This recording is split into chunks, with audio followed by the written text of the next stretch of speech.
Pemirsa, Ustadz Abdul Somad membahas tuntas nilai-nilai Pancasila dalam kehidupan keseharian orang Minangkabau.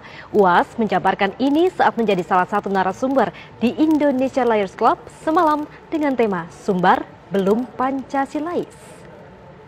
Adapun terkait tentang Minangkabau dengan Pancasila, maka kita bisa lihat satu persatu dari sila-sila itu. Sila yang pertama misalnya ketuhanan yang Maha Esa. Maka berbicara tentang ketuhanan, saya masuk ke suku Akit, suku Laut, suku Sakai, suku Talang, suku Anak Dalam, suku Kubu. Maka di sana masih ada orang yang tidak bertuhan. Saya menyaksikan sendiri mereka menggantungkan kain-kain putih lalu tidak tahu apa yang mereka sembah. Masih ada suku-suku Melayu tua yang belum bertuhan. Tapi Minangkabau tidak hanya bertuhan, mereka justru membuat orang yang tidak kenal Tuhan menjadi bertuhan. Berbicara tentang sila pertama, ketuhanan yang Maha Esa. Saya menyampaikan tausiah di sebuah pulau di Aceh, Semelu.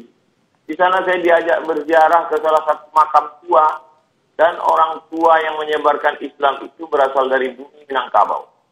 Kemudian saya pula bertausiah di Sulawesi Tengah di Palu. Di atas bukit di Palu itu juga ada makam tua penyebar agama Islam juga datang dari bumi Minangkabau. Oleh sebab itu sila pertama ketuhanan yang Maha Esa, maka Minangkabau adalah para suluk di tengah gelap yang membawa syiar Islam.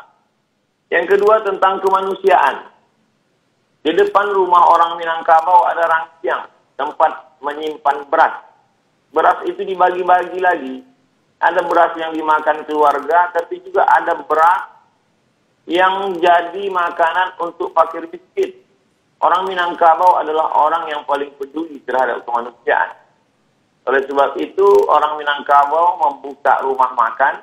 Mereka tidak menganggap pekerja itu sebagai kuli yang digaji, tapi mereka dianggap sebagai saudara yang sistemnya bagi hasil. Karena mereka melihat sebagai kemanusiaan. Itu maka rumah makan berkembang pesat yang hari ini dia menjadi tukang angkat piring. Tahun depan dia insya Allah akan punya rumah makan. Kemanusiaan. Tentang persatuan Indonesia. Orang Minangkabau amat sangat cukup rukun dan syarat untuk membuat sebuah negara. Masalah diplomasi tidak ada yang lebih hebat daripada diplomasi Haji Agus Salim. Dia berhadapan dengan orang-orang Belanda, orang-orang Eropa, berbagai macam bahasa dunia dia kuasai. Tentang masalah ekonomi, kita tahu siapa Bapak Koperasi Indonesia. Ialah Bung Hatta. Tentang masalah agama, jangan tanya lagi. Orang Minangkabau, prestasi agamanya bukan tingkat nasional. Tapi dia adalah Imam Masjidil Haram, Syekh Ahmad Khatib Al-Minangkabau. Universitas Al-Azhar dalam sejarah hanya sekali memberikan penghargaan Dr. Honoris Causa kepada seorang ayah yang anaknya juga mendapatkan Honoris Causa.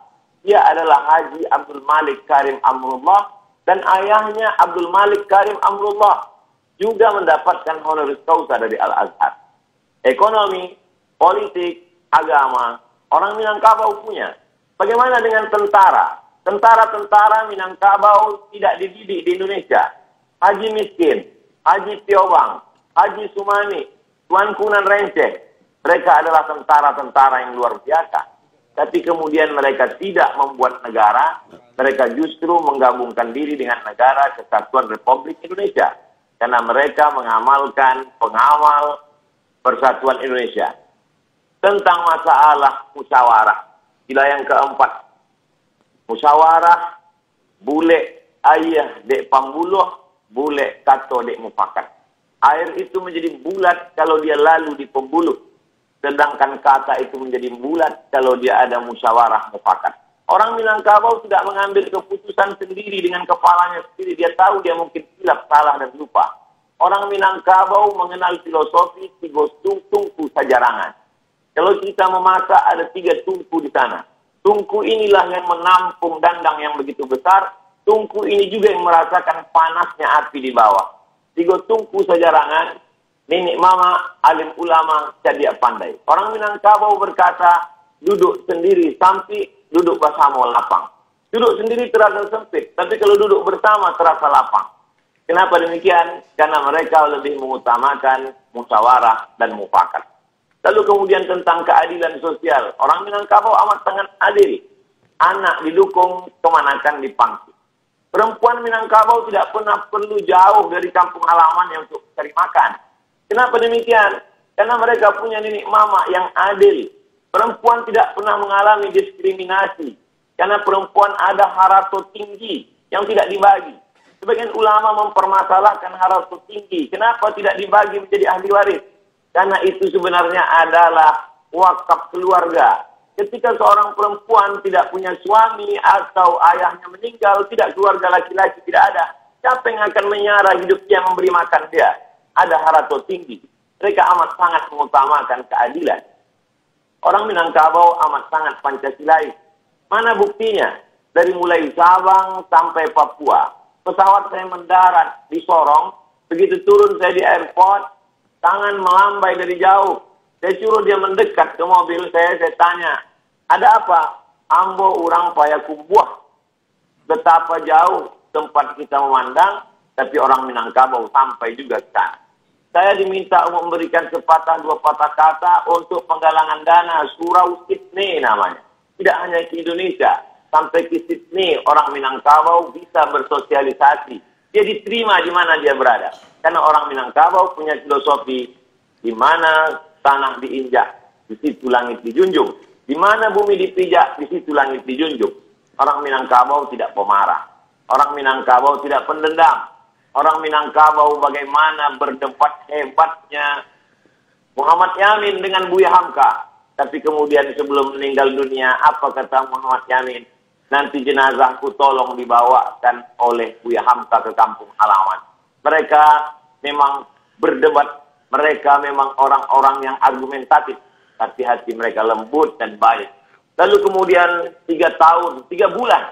Kalau kita merdeka 17 Agustus, 3 bulan sebelum itu, 29 Mei 1945, maka Muhammad Yamin, putra Minangkabau, sudah menyuarakan tentang pri kebangsaan, kemudian pri kemanusiaan.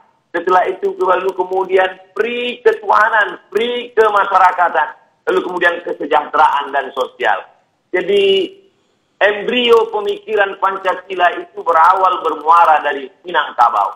Lalu kemudian barulah disuarakan oleh Bung Karno. Lalu kemudian disusun secara rapi dan sistematis oleh 9 orang. Dan di antara 9 orang itu 3 orangnya adalah Minangkabau. Agus Salim, Sultan Syahrir, dan kemudian pula Agus Salim, Muhammad Yamin, dan Bung Hatta.